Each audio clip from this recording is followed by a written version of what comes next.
حضرت صلی اللہ علیہ وآلہ وسلم پر وحی کی ابتدائی دور اچھے سچے پاکیزہ خوابوں سے شروع ہوئی۔ آپ خوابوں میں جو کچھ دیکھتے وہ صبح کی روشنی کی طرح صحیح اور سچا ثابت ہوتا۔ پھر من جانب قدرت آپ تنہائی پسند ہو گئے اور آپ صلی اللہ علیہ وسلم نے غار حرا میں خلوت نشینی اختیار فرمائی اور کئی دن اور رات وہاں مسلسل عبادت اور یاد الہی اور ذکر اور فکر میں مشغول رہتے، جب تک گھر آنے کو دل نہ چاہتا۔ توشہ حمرا لیے ہوئے وہاں رہتے۔ توشہ ختم ہونے پر ہی اہلیہ محترمہ حضرت خدیجہ رضی اللہ تعالی عنہا کے پاس تشریف لاتے اور کچھ توشہ حمرا لے کر پھر وہاں جا کر خلوت گزیر ہو جاتے۔ یہی طریقہ جاری رہا یہاں تک کہ آپ صلی اللہ علیہ وسلم پر حق منکشف ہو گیا اور آپ غار حرا ہی میں قیام پذیر تھے کہ اچانک حضرت جبریل علیہ السلام آپ کے پاس حاضر ہوئے اور کہنے لگے کہ اے محمد پڑھو۔ آپ فرماتے ہیں کہ میں نے کہا کہ میں پڑھنا نہیں جانتا۔ آپ صلی اللہ علیہ وسلم فرماتے ہیں کہ فرشتے نے مجھے پکڑ کر اتنے زور سے بھینچا کہ میری طاقت جواب دے گئی، پھر مجھے چھوڑ کر کہا کہ پڑھو۔ میں نے پھر وہی جواب دیا کہ میں پڑھا ہوا نہیں ہوں۔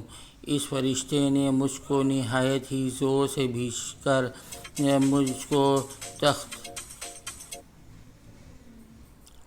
کو سخت تکلیف محسوس ہوئی۔ پھر اس نے کہا کہ پڑھ۔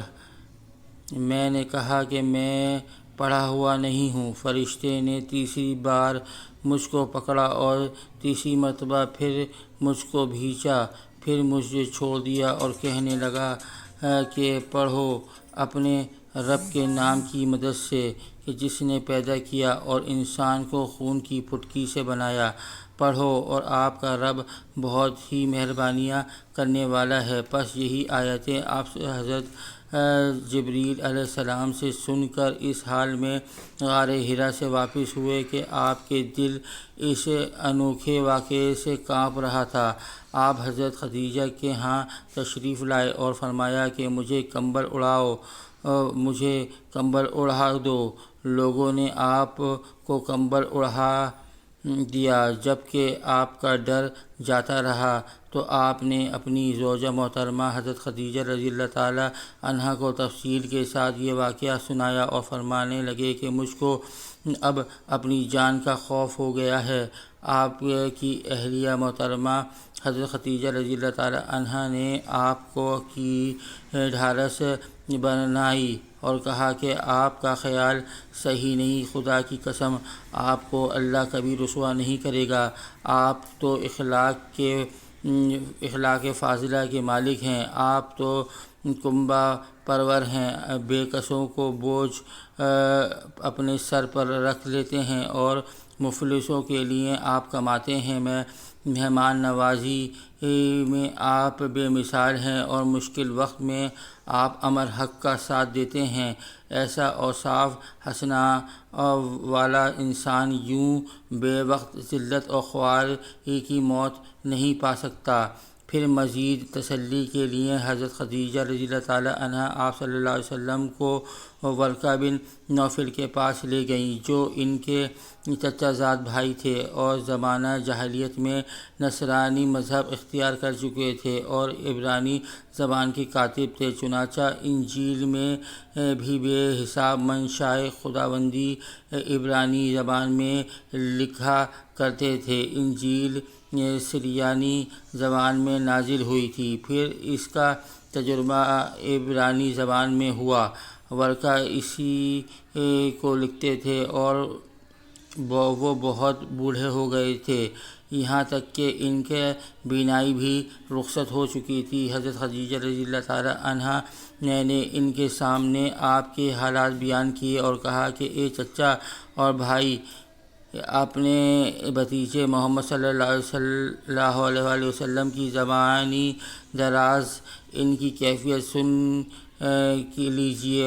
وہ بولے کہ بھتیجے، آپ نے جو کچھ دیکھا ہے اس کی تفصیل سناؤں۔ چنانچہ آپ صلی اللہ علیہ وسلم نے از اول تا آخر پورا واقعہ سنایا، جسے سن کر ورقہ بے اختیار ہو کر بول اٹھے کہ یہ تو وہی ناموس معزز راز دان فرشتہ ہے جسے اللہ نے حضرت موسیٰ علیہ السلام پر وحی دے کر بھیجا تھا۔ کاش میں آپ کے اس عہد نبوت کے شروع ہونے پر جوان عمر ہوتا۔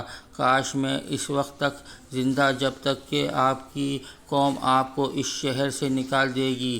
رسول کریم صلی اللہ علیہ وسلم نے یہ سن کر تعجب سے پوچھا کہ کیا وہ لوگ مجھ کو نکال دیں گے، حالانکہ میں تو ان میں صادق اور امین مقبول ہوں؟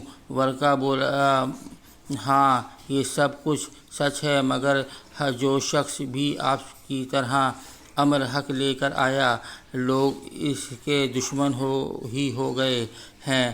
اگر مجھے آپ کی نبوت کا وہ زمانہ مل جائے تو میں آپ کی پوری مدد کروں گا، مگر ورقہ کچھ دنوں کے بعد انتقال کر گئے۔